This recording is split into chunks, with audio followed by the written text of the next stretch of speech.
sorry, I'm good. I'm good. I'm just excited. And plus, your girlfriend's really hot, so you know that makes me nervous too. And you are very beautiful, ma'am. Oh my lord. Wait a minute. There was a black guy that looked exactly like me who attacked us and put us in the back of this disgusting van. Hello Brovers, pada video kali ini gue akan membawakan alur sebuah film yang paling sering diremehkan ataupun disebut sebagai film DLC-nya MCU. Tapi justru film ini jadi salah satu film favorit gue di Marvel Studios, seriusan. Penulisan ceritanya bagus, pendalaman karakternya bagus, bahkan sampai detailing pembahasan soal fisika kuantumnya tuh mudah dimengerti gitu. Film ini ditulis oleh Jeff Loveness. Gara-gara film ini gue jadi ngefans banget sama doi sampai gue ngebatch Rick and Morty. Karena Jeff Loveness ini bisa membuat sebuah film dari karakter superhero yang bahkan di komiknya tuh doi nggak terlalu terkenal gitu. Tapi begitu dijadiin film sama si Dude ini jadi terkenal, dan sekarang gue malah ngefans banget sama Scott Lang ini. Ya, kali ini kita akan membawakan alur cerita film Ant-Man pertama yang rilis tahun 2015. Dibintangi oleh the one and only Paul Rudd. Siapa yang nggak tahu sama Paul Rudd sih? Tanpa berlama-lama lagi, Ikuzo. Welcome back to Story Movie by Clip on X.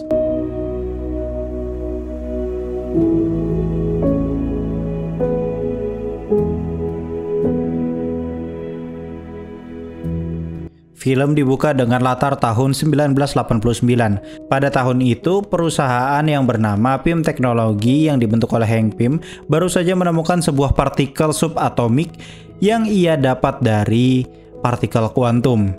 Quantum realm sendiri merupakan sebuah dimensi yang berada jauh lebih kecil dari partikel atom, makanya disebut subatomik. Di sana apapun itu bersifat kemungkinan. Nah, Hank Pym ini menamai partikel subatomik yang dia dapatkan itu dengan nama Pym Particle. Pada saat itu, Hank Pym sangat tidak terima dengan keputusan dari Howard Stark, yaitu ayahnya Tony, karena Howard, Peggy, dan juga Carson ini ingin membuat sebuah partikel tiruan milik Hank Pym ini. Jelas walaupun Howard dan Peggy ini berada dalam naungan SHIELD gitu ya, Hank Pym tetap tidak bisa mempercayai mereka karena partikel ini sangat berbahaya jika jatuh ke tangan yang salah. Lebih edannya lagi, si Carson ini malah menghina Hank Pym yang tidak bisa melindungi istrinya hingga akhirnya tewas. Jelas Hank makin tidak terima dan menghabek si Carson. Kemudian mengundurkan dirilah tuh si Hank Pym ini dan bersumpah tidak akan mau bekerja sama lagi dengan apapun yang berkaitan dengan Stark, Peggy, atau apapun SHIELD kayak gitu. Dia nggak mau tuh, benar-benar mandiri aja. Kemudian terjadi time jump ke tahun 2015. Pada tahun itu ada seorang napi yang baru saja bebas bernama Scott Lang. Kita panggil aja dia Scott. Scott ini dipenjara gara-gara jadi maling gitu. Saat menyelesaikan salam perpisahan, Scott langsung dijemput oleh sahabatnya yang bernama Louis.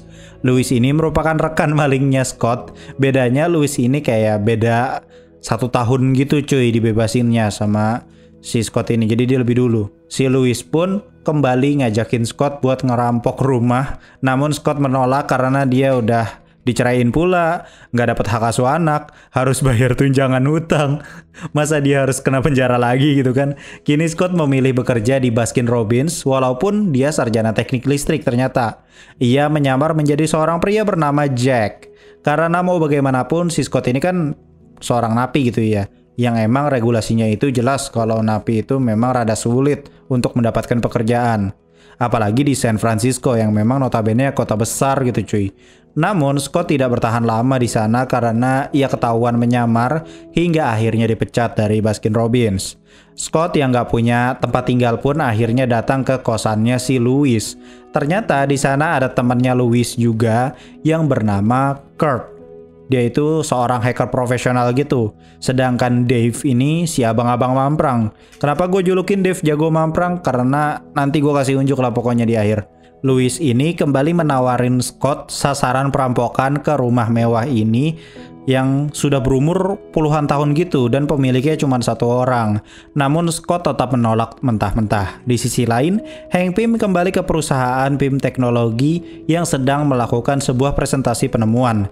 Pemimpin perusahaan Pym Technology yang baru ini bernama Darren Cross, atau biasa gue sebut sebagai Johnny Sins-nya Marvel. Ternyata asistennya si Darren ini adalah anaknya Hank Pym yang bernama Hope Van Dyne. Darren Cross ini bisa dibilang pemimpin yang cukup rebel gitu cuy, karena dia berusaha mengubah PIM teknologi menjadi cross teknologi dengan penemuannya yang disebut sebagai serum tiruan PIM partikel. Jelas di sini presentasinya membuat para ilmuwan terheran-heran karena perusahaan SHIELD menyembunyikan soal Hank Pym yang menjadi Ant-Man di masa Perang Dunia. Lebih edannya lagi, Darren Cross ini ternyata menciptakan sebuah suit atau kostum dengan tiruan suit Ant-Man yang nanti akan dijual secara massal ke berbagai macam perusahaan di seluruh dunia. Itulah yang sebenarnya ditakutkan oleh Hank Pym. Teknologinya bisa saja disalahgunakan oleh perusahaan lain karena kan diproduksinya tuh secara massal gitu. Gimana cara ngefilternya? Hope di sini juga gregetan dengan keputusan Darren yang akan memproduksi massal Yellow Jacket. Jadi produknya itu namanya Yellow Jacket. Namun, Hank melarang Hope untuk turut ikut campur pada masalah ini, apalagi sampai menjadi seorang Ant-Man lagi. Ternyata Hank Pym punya planning di mana ia sudah menyiapkan seorang pria yang akan menggantikannya menjadi Ant-Man karena si Hank ini tuh udah tua lah ya. Di sisi lain, Scott datang ke ulang tahun anaknya yang bernama Cassie. Jelas mantan istri Scott ini yang bernama Maggie ini sangat benci dengan kehadiran Scott yang menjadi contoh yang buruk bagi anaknya. Terlebih lagi Maggie sekarang sudah mempunyai seorang pacar yang merupakan anggota kepolisian. Namun walaupun begitu anaknya yang bernama Cassie tetap menerima Scott apa adanya. Ini keren sih anjir, bonding antar karakternya dapat walaupun dibalut dengan komedi tapi dapat gitu ya. Di sisi lain, Darren sedang makan malam dengan Hope. Darren mengutarakan kekecewaannya pada ayahnya Hope yang sudah merahasiakan formula PIM partikel selama puluhan tahun. Padahal Darren tidak menyadari bahwa apa yang ia rencanakan akan berdampak begitu parah pada dunia. Balik lagi ke Scott Lang yang kini terpaksa join ke planning perampokannya Louis. Jadi si Louis ini dapat informasi mengenai sebuah rumah tua yang dihuni oleh mantan CEO yang udah tua gitu cuy. Di mana rumah itu terdapat sebuah brankas yang sangat kuat dan aman sehingga belum ada yang bisa menjebolnya. Apapun yang ada di dalam situ pasti sangat berharga karena keamanannya tuh tinggi banget gitu cuy. Dimulailah rencana mereka dengan menyiapkan segala peralatan dan memodifikasi van milik Louis. Singkat cerita, Scott masuk ke rumah tua itu. Ia juga berhasil membobol sensor fingerprint yang menjadi pintu keamanan pertama.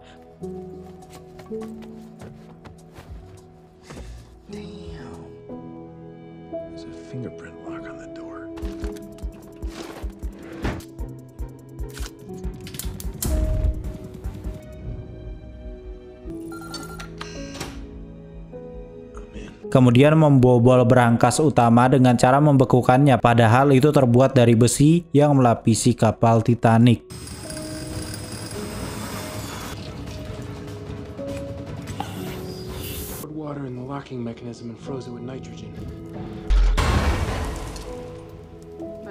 Namun setelah Scott melihat isinya, dia sangat kecewa karena hanya terdapat sebuah kostum. Tanpa disangka-sangka, kegiatan mereka itu dipantau oleh semut yang dilengkapi kamera. Ternyata di ruangan lain, Hank Pym memantau mereka dan melihat kecerdasan dari Scott Lang dalam membobol sebuah brankas dengan keamanan tingkat tinggi. Jadi bisa dibilang Hank Pym ini memang sengaja gitu ya. Keesokan paginya ternyata kostum itu tetap dibawa cuy sama Scott Lang. Karena Scott ini curiga gitu ya, mengapa pria tua itu menyimpan kostum ini dengan keamanan tingkat tinggi. Padahal kan cuma kostum biasa doang. Saat Scott mencoba kostum itu, tiba-tiba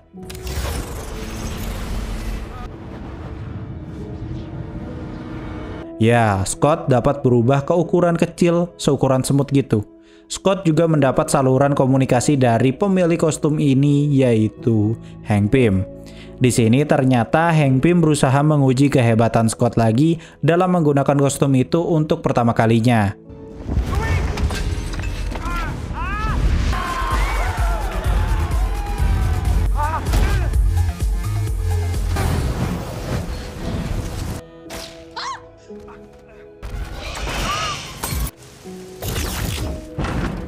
Karena Scott parno, akhirnya ia memutuskan untuk mengembalikan kostum itu, namun ia malah ketahuan oleh pihak polisi. Dan apesnya lagi, yang mergokin dia adalah Paxton, yang merupakan tunangannya Maggie, mantan mantan istrinya. Suram anjir. Scott ini dikunjungi oleh Hank Pym yang menyatakan bahwa dia sudah men-setting semuanya agar Scott itu datang merampok rumahnya sebagai tes keahliannya. Kini Scott diberikan kesempatan kedua untuk mendapatkan hidup yang jauh lebih layak dari sebelumnya. Malam harinya, Scott kembali diberi kostum Ant-Man oleh Hank Pym untuk cabut dari sel tahanan Polres setempat gitu ya. Singkat cerita, Scott berhasil kabur menggunakan pasukan serangga milik Hank Pym.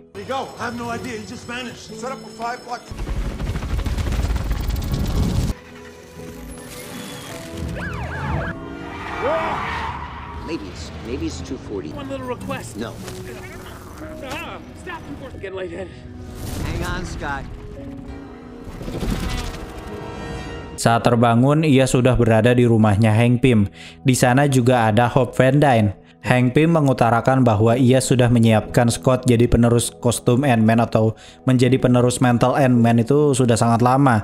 Ia bahkan tahu kalau Scott berhasil membobol keamanan perusahaan yang bernama Vista Corp. Dari situlah si Hank Pym ini terkesan dengan kehebatan Scott.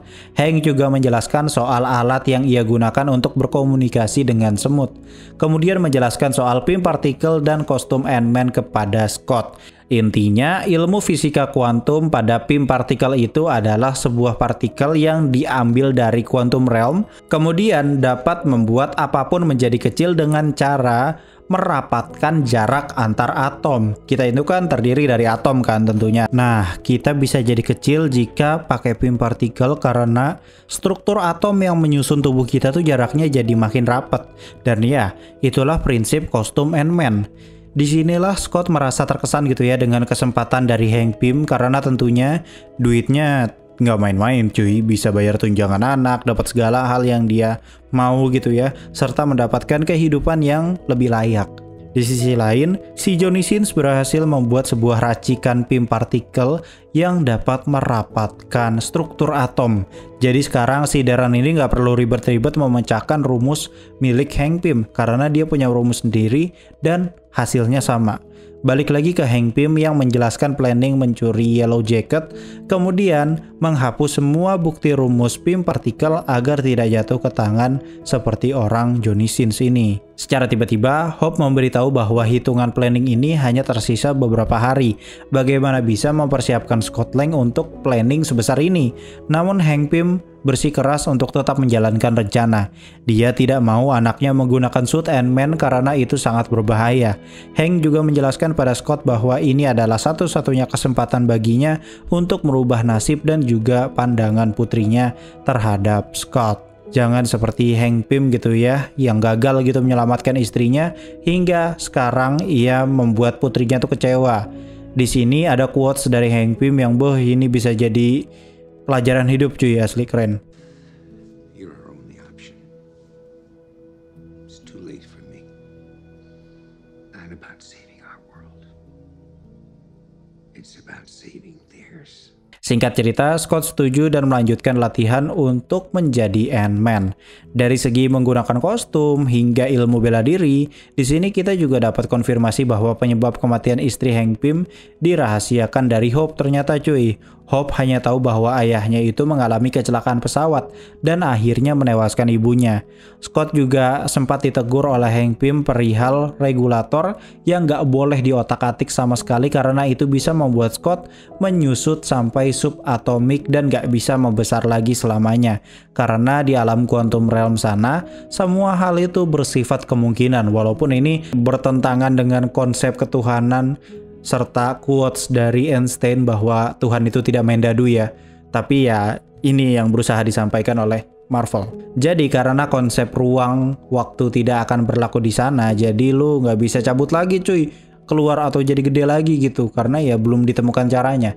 Singkat cerita, Scott memulai latihannya untuk berkomunikasi dengan semut.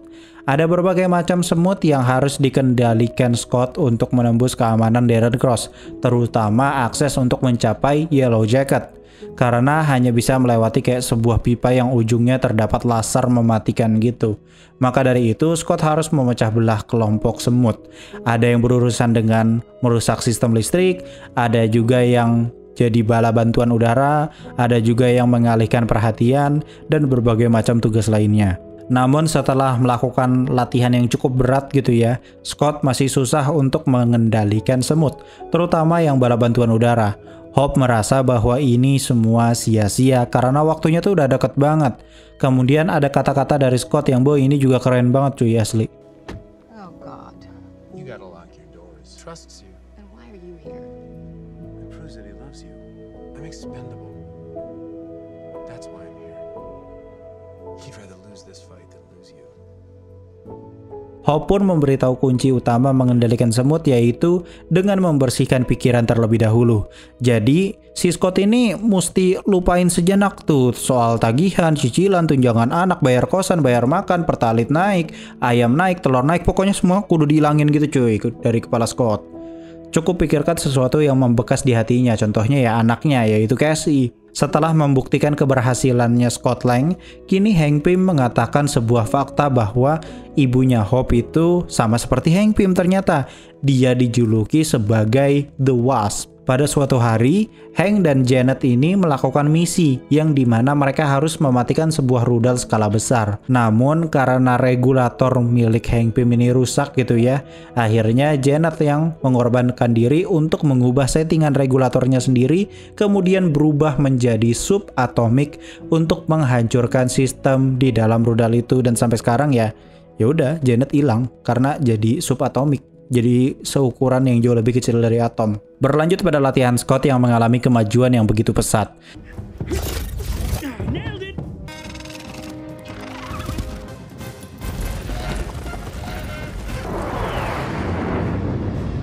Karena kini dia sudah mahir gitu ya dalam menggunakan kostum Ant-Man sekaligus mengendalikan semut, kini Scott ditugaskan untuk mencuri sebuah prototype signal decoy yang dibuat Hank Pym dulu pas masa-masa dia muda gitu di S.H.I.E.L.D. Scott pun ditugaskan untuk pergi ke tempat penyimpanan barang S.H.I.E.L.D. di Upstate, New York. Namun faktanya tempat itu sudah direnovasi total oleh Tony Stark setelah Tony Stark itu menjual Stark Tower. Dan sekarang sudah jadi markas Avengers. Jelas Hope dan Hank panik dong karena Scott sudah pasti gagal menurut mereka. Saat Scott ketahuan oleh Falcon, dia malah... Hi, I'm Scott. Did he just say hi, I'm Scott? Ya, sangat Paul Rudd sekali cuy, asli. Di sini mereka terlibat pertarungan hebat.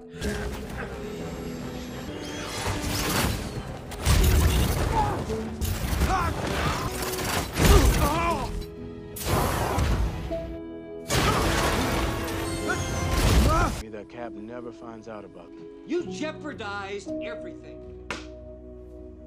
You got it.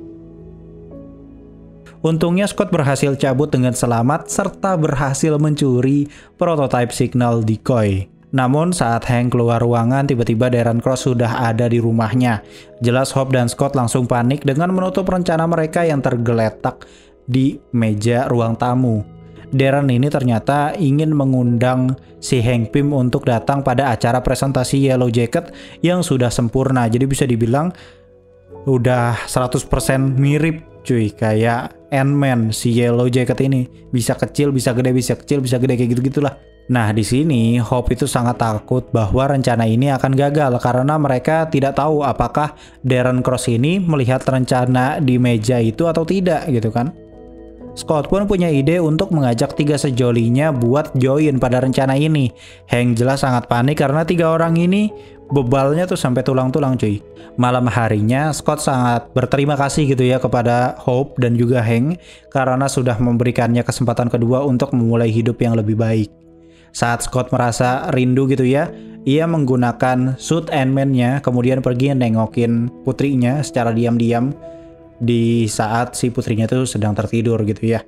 Singkat cerita, mereka mulai menyusun rencana kemudian membagi tugas. Louis ditugaskan menyamar di Pym teknologi untuk menurunkan tekanan di saluran air utama agar Scott bisa masuk atau menyelundup lewat sana. Kurt jadi hacker kelas kakap yang menyelesaikan urusan soal kelistrikan, sedangkan Dave jadi abang-abang mamprang yang siap menggunakan fan dan mendikoi siapapun yang mengganggu. Kini mereka bergerak pada malam hari saat Hope dan Hank mengikuti presentasi. Louis berhasil menurunkan tekanan air sehingga Scott berhasil masuk lewat pipa air utama.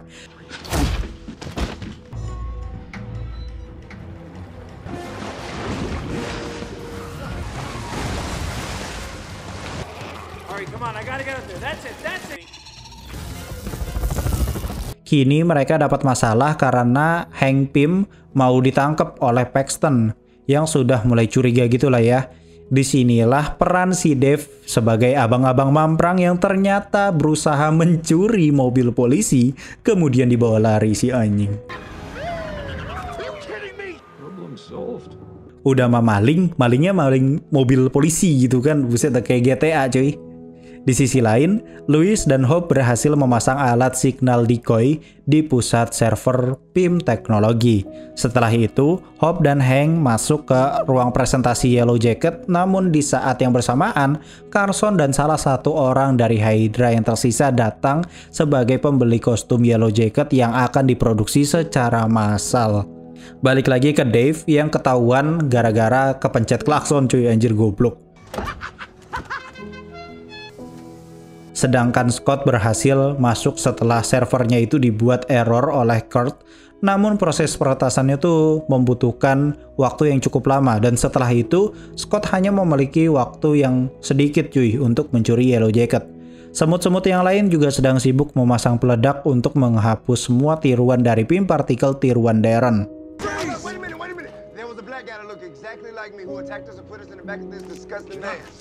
Di sisi lain, si Kurt dan Dave itu akhirnya ditangkap oleh Paxton karena ketahuan gitu ya, namun untungnya Kurt sudah membuka pertahanan laser untuk Scott. Faktanya, rencana itu sudah diketahui oleh Darren Cross.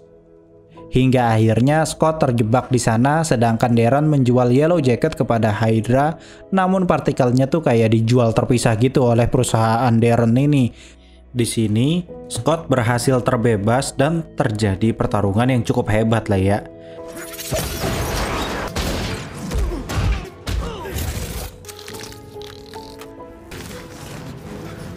Hank yang tertembak meminta Scott untuk tetap melanjutkan misi dengan mencuri Yellow Jacket agar tidak jatuh ke tangan Hydra, apalagi diproduksi massal.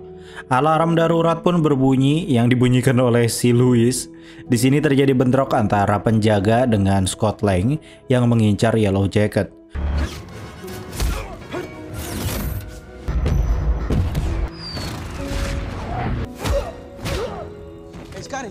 Untungnya berkat bantuan si Louis, Scott tuh bisa cabut gitu ya dengan mudah. Kini Louis, Hope, dan Hank tuh kudu keluar dari Pym Teknologi karena peledak kuantumnya kan sudah dipasang dan akan meledak sebentar lagi. Scott kini terlibat pertarungan dengan Darren di dalam helikopter, sedangkan peledak kuantum akhirnya menyedot seisi Pym Teknologi.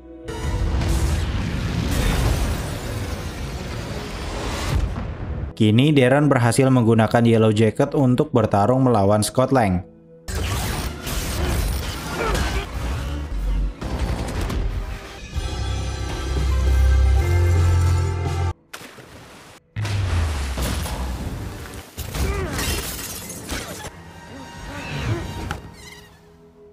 Singkat cerita, Darren berhasil dilumpuhkan, namun Scott ditangkap oleh Paxton karena melakukan tindakan kriminal. Kini Paxton teralihkan karena ternyata Darren masih hidup dan menyandra Cassie di rumahnya. Untungnya, Scott berhasil menggunakan helmnya dan kembali terlibat pertarungan lagi dengan Darren Cross dalam wujud kecil atau dalam wujud seperti semut. There you are.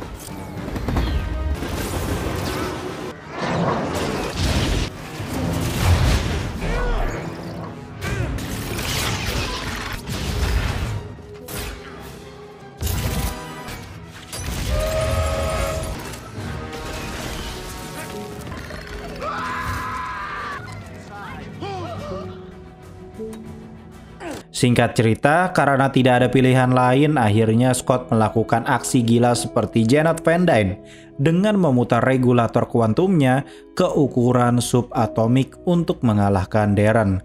Alhasil, Scott masuk ke dimensi yang kita sebut dan menjadi kunci di Ant-Man ketiga nanti, yaitu Quantum Realm. Di sana, konsep ruang dan waktu sudah tidak berlaku lagi. Untungnya, Scott ini berhasil mengakalinya dengan menggunakan shuriken kuantumnya buat kembali ke ukuran normal. Jadi dipasang gitu di sabuk regulatornya itu. Setelah semuanya tuh beres, Scott berpamitan dengan putri tercintanya. Keesokan harinya, Scott melaporkan perihal Quantum Realm dan cara agar Scott itu bisa keluar dengan menggunakan shuriken kuantumnya itu. Namun walaupun begitu, ternyata Scott itu mengalami gangguan ingatan ketika dia berusaha untuk keluar dari Quantum Realm. Jadi dia nggak ingat apapun, bentuknya kayak gimana, tampilannya kayak gimana si Quantum Realm ini. Dia cuma tahu caranya doang. Jadi dia cuma inget dia pakai shuriken kuantum terus jadi gede, udah gitu doang ingetnya. Kini Scott bisa berdamai dengan Paxton dan bisa menerima semua kenyataan serta bisa hidup dengan layak karena catatan kriminalnya soal PIM teknologi dibebaskan. Namun masalahnya kembali datang lagi karena Scott bakalan terlibat pada event Civil Wars di mana ia akan direkrut oleh Sam Wilson untuk berhadapan dengan sang maestro kita, yaitu Tony Stark. Di sini ada cameo Spider-Man, cuman ya cameo atau Easter egg-nya tuh tipis banget ya, cuman kayak disebut ada manusia bisa merayap di dinding dan ya udahlah ya, itu the one and only Spider-Man gitu ya. Sisanya ya cameo Stan Lee sama cameo pemain Ant-Man zaman dulu tahun 90-an apa tahun 80-an gitu, lupa gua.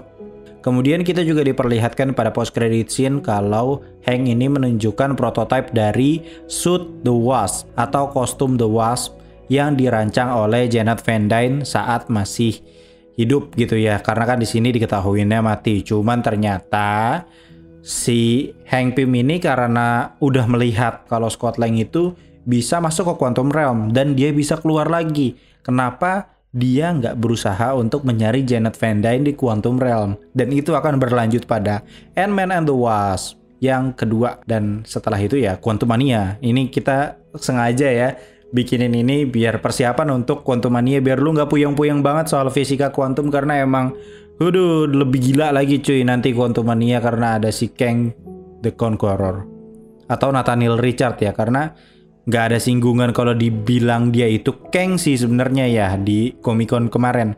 Dia cuma disebut sebagai Nathaniel, udah itu aja. Siapa tahu memang disebutnya Nathaniel aja, itu tuh variant gitu, bisa aja kayak begitu.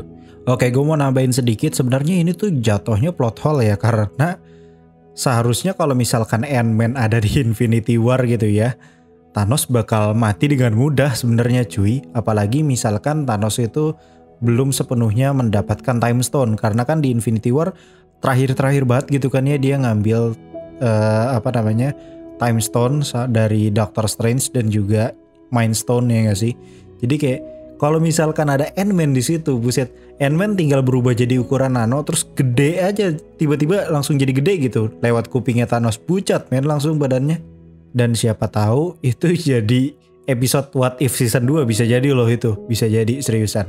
Apalagi kan di What If season pertama itu Thanos mati dengan gampang banget kan, di laser doang kepalanya. Tapi karena menutup plot hole itu, akhirnya si Kevin ini ngakalin nih. Menurut gue ini salah satu kecerdasan Kevin Feige pada saat P123. Karena Ant-Man itu nggak dihadirkan di Infinity War dan sengaja disimpan untuk Avengers Endgame karena dia jadi tokoh kunci untuk perjalanan waktunya para Avengers lewat time vortex yang terletak di Quantum Realm kayak gitu. Dan menurut gue disambung-sambunginnya tuh enak gitu. Beda sama P4 yang sumpah P4 tuh bagus gitu, oke gitu kan film masing-masingnya, cuman terlalu masing-masing cuy. Jadi kayak nggak ada keterkaitan antara film satu dengan film yang lainnya, ya nggak sih? Kalian ngerasa gitu juga nggak sih? Terus dengan adanya si Tiamut ini yang tiba-tiba muncul di Eternals, menurut gue ini seharusnya bisa diselesaikan dengan mudah ya, karena kan Scott itu punya shuriken yang bisa ngebuat apapun bendanya itu jadi kecil gitu atau enggak jadi gede gitu kan. Nah Tiamut aja dilempar pakai shurikennya si Ant-Man biar jadi kecil gitu. Beres masalah anjir, dunia kagak hancur kayak gitu kan maksud gue. Aduh, PS4 tuh terlalu merusak PES 123 gitu yang sudah dibangun rapi-rapi. Terima kasih yang sudah mengikuti alur cerita film Marvel. Kayaknya bakal gue lanjut lagi ke Ant-Man and the Wasp. Jadi gue tuh nggak ngurut ya, gue kasih tahu sekali lagi, gue tuh tidak ngurut kalau misalkan Marvel. Jadi kalau emang gue suka sama filmnya ya gue bahas. Cuman kalau filmnya kurang gitu ya nggak gue bahas gitu. Thank you yang udah nge-skip iklan. Gue Cliponex pamit undur diri and I'll come see you next time.